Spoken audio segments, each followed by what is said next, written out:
دیا جا رہا ہے تو آج بھی ہو رہا ہے۔ دعوت و تبلیغ کا کام مفید ترین کاموں میں سے ایک کام ہے۔ 100 دفعہ مانیں گے اور 100 دفعہ کہیں گے کہ جس کو موقع ہے وہ ضرور جائے، مگر ایک دفعہ بھی یہ بات نہیں مانیں گے کہ یہ جہاد ہے، یہ جہاد کی آیتیں اور حدیثیں اس پر صادق ہیں۔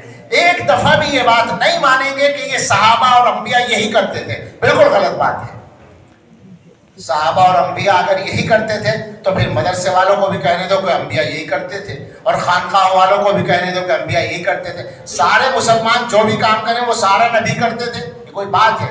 سب صحیح کام ہے، تم جو کام کر رہے ہو وہ بھی صحیح ہے، قرآن و حدیث سے ثابت ہے۔ مگر یہ کہنا کہ انبیاء اور صحابہ یہی کرتے تھے، اسی طرح کرتے تھے، اسی طرح تو مولانا الیاس صاحب کے ابا نہیں کرتے تھے۔ انبیاء اور صحابہ کیا کرتے؟ یہ تو طریقہ ایک بعد میں آیا ہے۔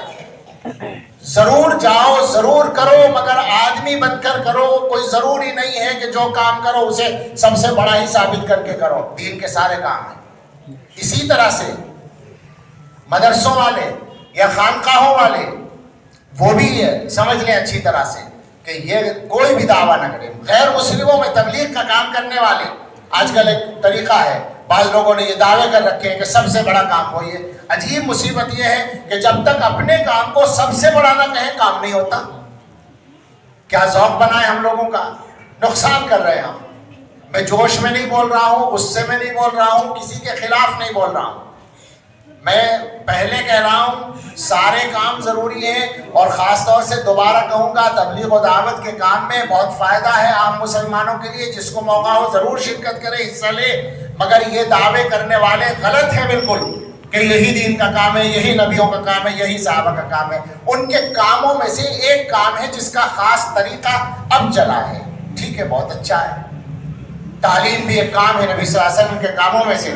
مدرسوں کی شکل بعد میں بنی ہے، تبلیغ و دعوت سے تو بہت پرانی ہے، اس تبلیغی جماعت کے کام سے تو بہت پرانی ہے مدرسوں کی شکل۔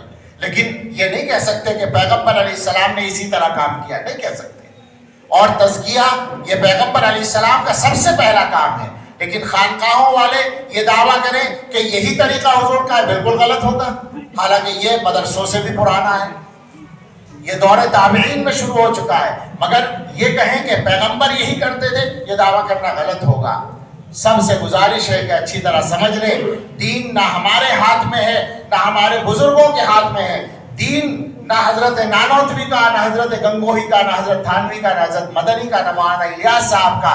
دین اگر ہے تو وہ حضرت محمد الرسول اللہ صلی اللہ علیہ وسلم کا ہے، دین اللہ کا ہے، اور اللہ کے نبی کے صحابہ نے اس کو حضور سے لیا ہے۔ ان کے طریقے پر، سنت کے طریقے کے مطابق جو دین کو اختیار کرے گا وہ دیندار کہلائے گا، ورنہ وہ سب اپنی باتیں ہو جائیں گی۔ ضرورت ہے ہم مسلمان بنیں، ضرورت ہے ہم بندے بن جائیں۔ حضرت نے بہت ہی عمدہ انداز کے اندر ماشاءاللہ ہم سب کی رہنمائی فرمائی۔ اللہ ہم سب کو صحیح طریقے پر کام کرنے کی توفیق نصیب فرمائے، آمین۔